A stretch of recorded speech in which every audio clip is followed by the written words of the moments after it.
Mabuhay po, magandang araw ng Biyernes sa ating lahat na taga-subaybay. At sa hapon na ito po ay syempre special ang ating pagtatanghal dahil nalalapit na po yung araw ng kapistahan ng Black Nazarene or Nazareno dito sa Quiapo. Okay. Anyway, siyempre pag Friday, alam naman natin na yan ay simbang Quiapo. And at the same time, matraffic, no? Yun yung kaakibat doon. Sorry po at medyo ano tayo, na may sipon na konti. Okay? So i-share po natin para yung iba po nating mga kaibigan ay makapanood. Parang dark siya.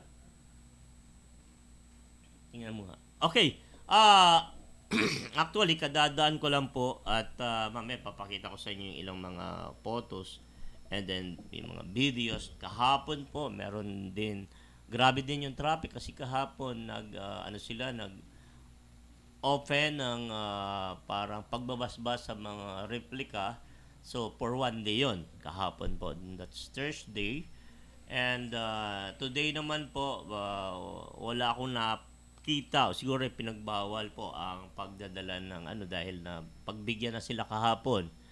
And sa araw po ng Martes, 9, ikasyam ng Enero, ay doon po ang gaganapin yung translasyon na kung saan ay tradition na po yon ng mga deboto ng Nazareno. So, binabati ko po lahat kayong mga nakikinig, lalong-lalo na po yung mga taga Manila at mga taga Sampaloc District.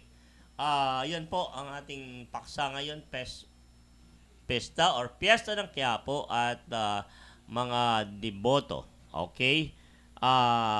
Dahil marami po tayong kaibigan, particular po dyan sa Balik-Balik, dyan sa may parte ng Bustillo, Sulucan na may mga iba-iba pong chapter dyan ng Nazareno at kahapon ho, may mga nasubaybayan tayo na kumpul-kumpul, grupo-grupo.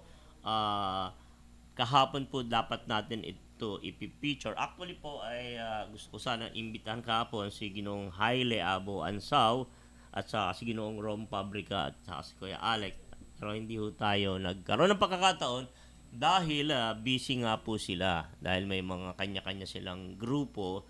But anyway, doon po sa mga different groups kahapon, saludo po ako sa inyo sa inyong commitment sa ating devotion or pagiging deboto ng Black Nazarene. Okay. Now, excuse me po at medyo may ubo tayo ng konti at talaga naman pong paiba-iba yung panahon. Kung inyo pong titingnan, sa umaga medyo dry ang hangin and then at the same time medyo tawag dito kukulimlim bandang tanghali and then bandang hapon or gabi pagka minsan ay talaga naman pong ang tawag dito umuulan or pumapatak yung ulan. So minsan hindi pa siya masyadong buhos. Ngunit alam naman po natin, no? Pag sinabi natin na yan yung yung ang tawag dito, yung panahon natin pabago-bago dahil nga po sa tinatawag nating pagbabago nito, yung tinatawag nating climate change. Now, alam po natin na ang tawag dito, ang panahon, lalong-lalo na po pagdating ng Martes, kaya siguro panalangin natin na wala namang masyadong ulan o magkaroon ng ulan para hindi naman din po mabasa yung ating mga deboto. Siyempre po hindi sila papipigil, okay? Kasiyahan po nila yan na magbigay ng panahon at maging bahagi noong taunang translasyon. Okay. So, hindi po natin sila masisisi dahil yun nga po yung kumbaga nakasanayan ng tradisyon. Although, paumanhin po, wag nyo naman pong ikakagalit kasi meron lang pong mga ah, tawag dito talata sa Biblia na ah, medyo pinupuna po doon yung lalo na kung ating sinasamba. Okay? So okay lang siguro po yung parang tipong paghanga lang but to the point kahit naman po yung mga obispo natin nagsasabi na medyo bawasan po natin. Okay? Dahil syempre po doon pa rin tayo sa Diyos na buhay. Okay. At anyway, happy fiesta po advance para sa mga taga Quiapo. Okay? At alam nyo po ang ating mga kapulisan ay kahapon po ay naghahanda na. Siyempre po may mga pagpupulong yan, paghahanda, may mga komite para sa ganoon ma-ensure or masigurado po natin na walang anumang insidente. Okay. Although beforehand may mga pananakot po like yung nangyari sa malapit sa cathedral sa Mindanao. But sabi nga po, it is an isolated cases. So, basta po, maging maingat na lang tayo at maging mapagmatsyag. Doon po sa mga sasama, kailangan po ay syempre yung may kanya-kanya yata kayong baon ng tubig na and at the same time, katulad din ng mga dating tagubilin, merong nasa silag o transparent na plastic or bag yung inyong mga dala-dala para hindi ho kayo mapagsuspeksahan. Likewise, itinatagubilin po na bawal sumampa sa pinakaanda. Okay? Or yung binubuhat. Kasi nakagawian na po na may mga sumasampa pa, nagpipilit at sila mismo yung nagpupunas ng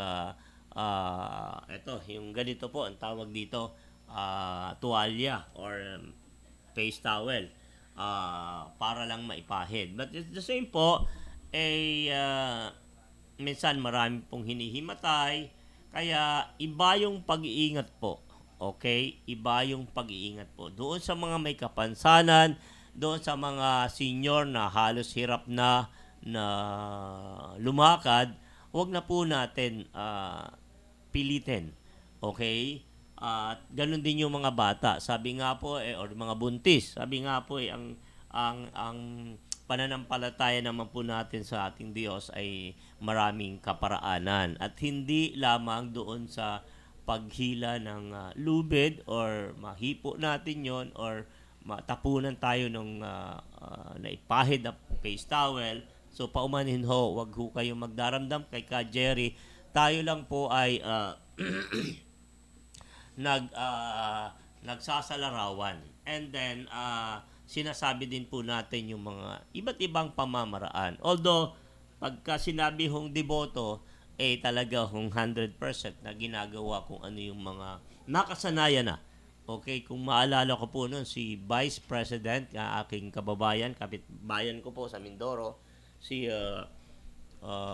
Kabayang Noli Di Castro. Mabuhay po, Kabayang Noli. Ito po si Kabayani Jerry Games. Ayan. Lagi siyang sumasama.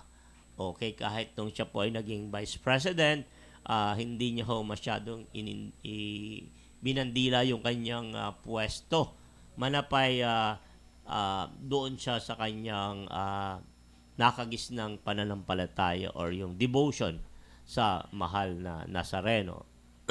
Ulitin ko po, may pahayag po ang Malacanang na itong araw ng Martes para lamang po sa lungsod ng Maynila. It is an special non-working holiday. That is January 9, araw ng Martes. Kaya po, tagubilin po sa mga merong mga sasakyan na dadaan dyan sa parte ng Quiapo or sa mga ruta na dadaanan po ng translasyon, umiwas na po tayo. Kuya, may commercial ba tayo? Sige. Inom lang ako ng konting tubig at may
Okay, nagbabalik po ang Sipat Tudla. Speaking of executive order, ayan, pinakita po ng ating Kuya Chat ang ating uh, pag patilagda ng nag-utos na ang araw ng Martes ay isang special non-working holiday. Just mapagbigyan po ang mga Manileño, especially na taon-taon, sapagkat pong mga nakaraan taon ay hindi po gaanong na pagbigyan yung translasyon, lalong-lalo na po nung panahon ng pandemya. Okay? Dangan nga po at bawal na bawal magkadikitan ang mga tao noon. At actually nga po, meron din hong tagubilin ang organizer ng translasyon na um, inuobliga po ang lahat ng mamamayan na sasama sa translasyon na dapat naka-face mask. Okay. Yun po ay dahil nga nais nating makaiwas sa posibilidad na paglaganap na naman. Dahil siyempre ho, milyon po yung sumasama dyan and then mahaba-haba po yung lakbayin hanggang sa maihatid po ang Black Nazarene sa kanyang palagi ang kinalalagyan. Kaya po, sabi nga po yung iba yung pag-iingat. Okay? Sabi nga po nasa kahandaan ang pag-iwas sa malaking kapinsalaan. At alam nyo po, yung pagkakaroon ng sakit, lalong-lalo na yung mga sakit na nakakahawa, malaki yung kapinsalaan yan. Doon po sa may daladala noong sakit at saka doon sa hinahawahan. Okay? Kaya po talagang kailangang mag-ingat tayo. So kanina po yan, nung napadaan tayo sa parting Quiapo, bago dumating ho yung tapat ng simbahan ng Quiapo ay talagang tumutukod ang traffic. Lalong-lalo na po yan hanggang mamayang gabi or hating gabi. Okay? Dahil alam niyo po, may mga sasakyan din, particular yung mga mayayaman, may mga kaya sa buhay. Meron din ho silang effort na ginagawa para simba at pumupunta sila dyan ng parting hating gabi. On expectation na kunti na lang yung sasakyan. And makikita nyo po, pagka dumaan kayo dyan, pagka araw ng Biyernes, napakakapal ng mga motorsiklo. Okay? So yan po, yung ibang makikita nyo, i-explain ko lang po yan, yung mga truck na merong doon sinasakay, yung ibang mga replika, at chapter yan. Alam nyo po, famous dyan ang mga taga-balik-balik. Okay? Talagang very organized sila at saka talagang anytime na may pagkakataon sila, they join. Okay? The procession or sa pag-iikot ng mga replika. Okay? And hindi lang ito, in particular, marami din sa balik-balik or Sampaloc, marami din po sa Tondo, Pandacan, Santa Ana, San Andres, at actually po, kahit Caloocan, as far as Baliches, okay. Noon pong mga unang mga nakaraang mga taon, makikita nyo po talaga na halos sabi nga dun sa ng mga komentaryo ay halos hindi mahulugan ng karayom. Ano hong ibig sabihin nun? Okay, yan, nakikita nyo.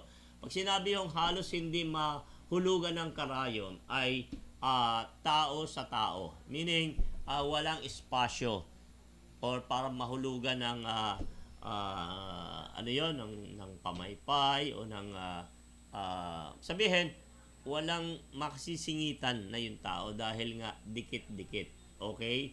Parang langgam. Okay? To be exact. Now, balik tanaw lang po tayo. Okay? Kailan ba nagsimula ito? Matagal na pong panahon. Okay? Now, ito hindi natin kumbaga sabihin kinukontra, manapay sinusuportahan natin or kinikilala yung pananampalataya ng mga deboto. Ano ho ba yung pag sinabing deboto? Ibig sabihin, Sila yung mga taong namamanata at ang ano nila pananampalataya nila ay base doon sa kanilang pangsariling intuition na pag ginawa nila itong bagay na ito o yung sakripisyo, meron silang mapapala. Hindi lang para sa kanilang pamilya o pansarili, kundi para sa kanilang pamilya at possible din doon sa mga pinipetition nila sa ating Panginoon. But anyway, marami hong debate dyan. May nagsasabing pwede naman na dumirect tayo. But then, ito po yung nakasanayan at ito yung kinalakihan at ito yung pinamana sa kanila ng kanilang magulang. Maaari pong pagpaumanin nyo dahil si Kabayani Jerry Games po ay hindi po Katoliko. But then, we respect, okay, those faith. Ayan, nakikita nyo po, ang kapal-kapal ng tao. Naalala ko nung mga nakarang taon, parang at night before, inilalagak na sa luneta, and then pagka madaling araw, ay unti-unti na siyang ginagapang, okay, binubuhat, hinihila para prosesyon sa ruta na pinagkasunduan ng komite. Okay? So, binabati ko po si Kuya Alex na napaka-aktibo yan dyan sa simbahan ng Quiapo. Ganun din po si na Kuya Rom Pabrica at yung mga taga-balik-balik, mga hijos de Nazarenos. For I know, hindi lang ho 50 o 100 yung mga chapter niyan sa balik-balik or sa Sampaloc. Pagka minsan po, ayan, bumabati po sa atin si Mr. Kale Teodosio. Si Brother Kale Teodosio. Okay? Pakishare naman po sa ating Team Kabayani. Okay? At medyo mahina lang ang aking signal. So, binabati ko po ang aking may bahay, si Ann Games, at si Hannah Games na kung saan ay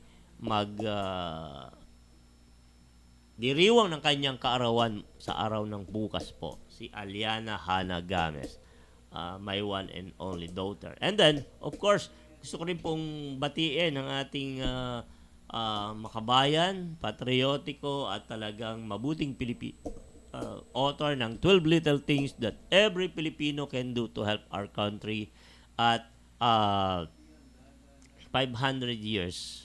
May libro ho siya na parang a sort of Noli Me Tangere, okay? Ang sarap basahin. Si Kuya Alex or Kabayani Alex Lacson. Isa ho siyang abogado at speaker din. Okay, madalas ho siyang naimbitahan na mag-talk about patriotism, about mabuting Pilipino, about kultura ng Pilipino. Isang bagay na hinahangaan ko po sa taong ito ay hindi matatawaran ang kanyang pagmamahal sa bayan at saka yung hinahangad niya para sa bayan.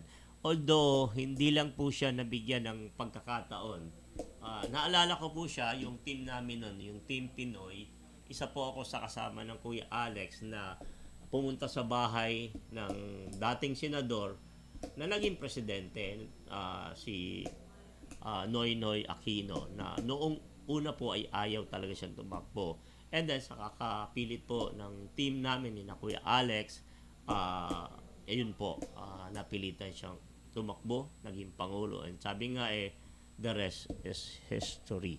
Okay, now, itingnan nyo pong mabuti yung daloy, okay, yung dami ng mga deboto, okay, dahil sila po yung kumbaga essence noong translasyon. Kasi kung dati po ay parang simple lang, pero ngayon po talagang yung kawan ng tao na sumasama, yung nais makahanak hawak sa lubid.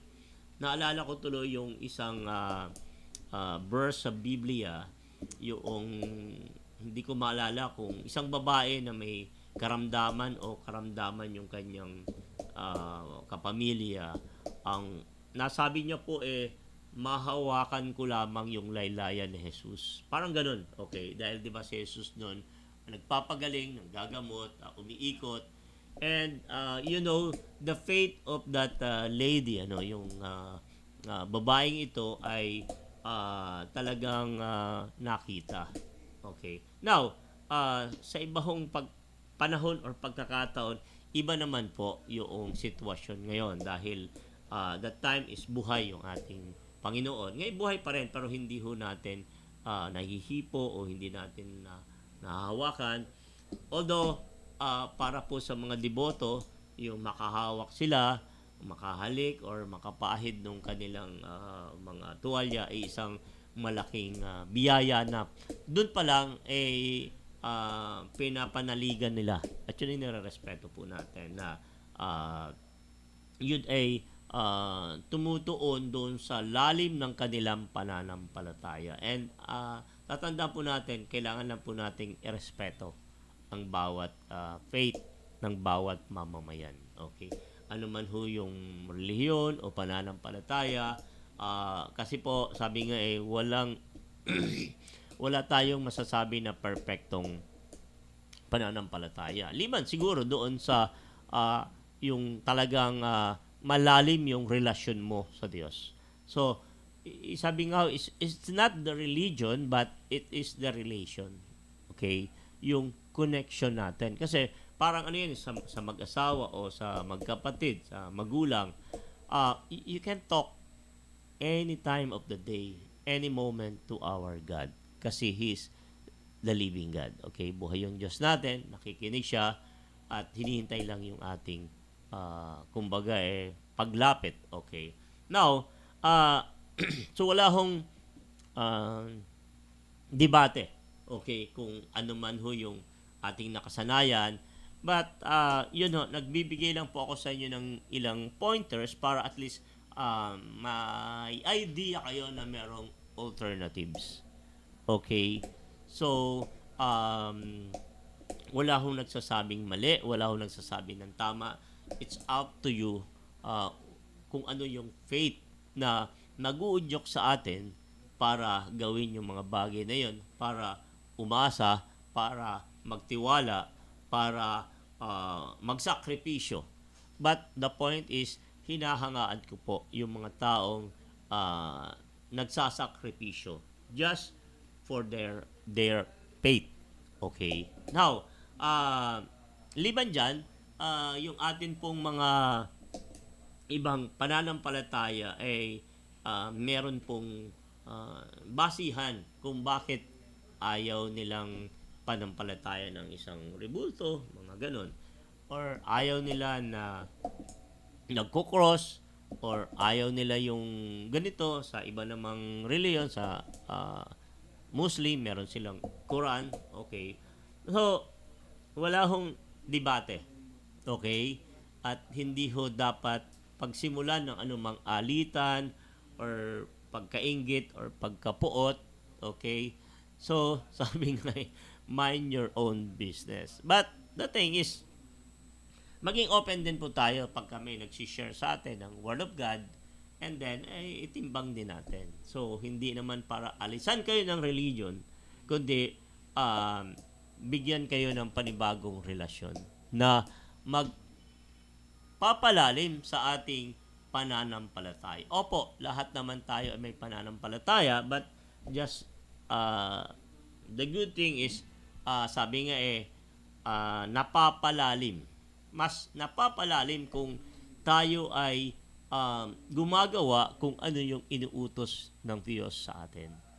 Di ba, number 1 dun is, mahalin mo yung iyong kapwa gaya ng iyong sarili. Now, tayo po ba in our faith, okay, nagagawa po ba natin yon? So, sa atin ng pananampalataya, mas minamahal po ba natin or sinasamba ang ating Panginoon or yung salapi natin or yung tinatangkilik natin? So, yun mga ilan hong katanungan lang ang ibinabahagi ko sa inyo. Sapagkat, sabi nga, in this life, wala po tayong madadala. Kung saan man tayo mapadpad o mapunta, pag tayo ay, sabi nga umunat na yung paa, wala ho tayong madadala.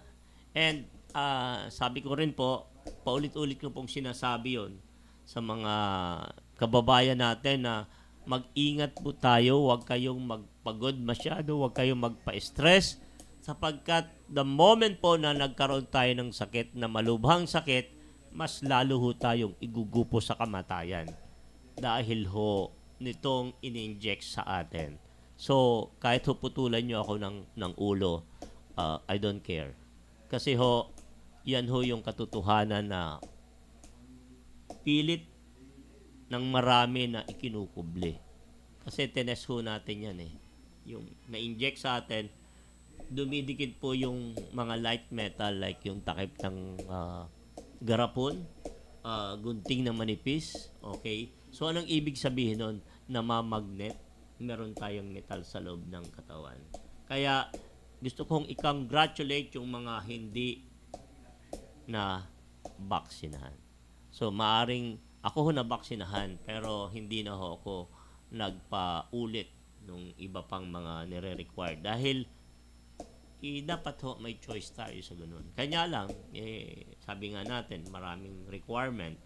Hindi ka makakakuha ng ganito, hindi ka makakapasok ng ganito. But anyway, para hindi na po maulit, sabi nga po mag-face mask daw po ulit tayo sa mga sasama sa translasyon sa araw ng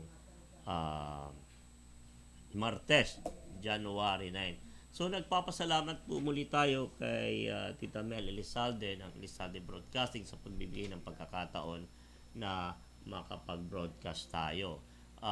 Likewise, kay na Kuya Chat, okay?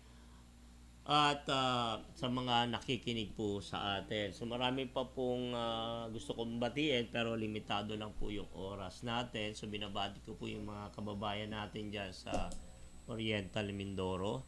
At saka po, syempre yung ating mga mahal na mga punong barangay at mga sanggunian barangay, mga SK at SK Kagawad dyan sa Sampaloc, Manila. So, nagpapasalamat din po muli tayo kay na Barangay Chairman Iscauso at sa kanyang pamilya sa pagbibigay ng pagkakataon na makapag-live tayo sa barangay nila noong December 30. At masayang-masaya po at salamat dun po sa nag-sponsor sa parapol ng Team Kabayani Games, yung hulaan ng Sampaloc sa Sampaloc. So, bilang na po ang minuto natin, tayo po ay magwawakas na at muli po yung tagabilin ng ating pamahalaan. Magsuot po tayo ng face mask kung tayo ay sasama sa translasyon sa araw ng Martes. So, meron hong executive order ang ating Pangulo na ginawang special public holiday ang Martes.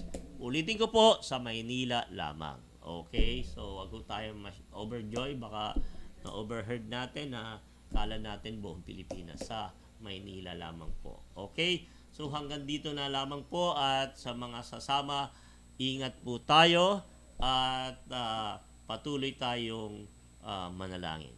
God bless us all. Ito po ang inyong lingkod, Kabayani Jerry Games para sa special edition ng Sipat Tudla.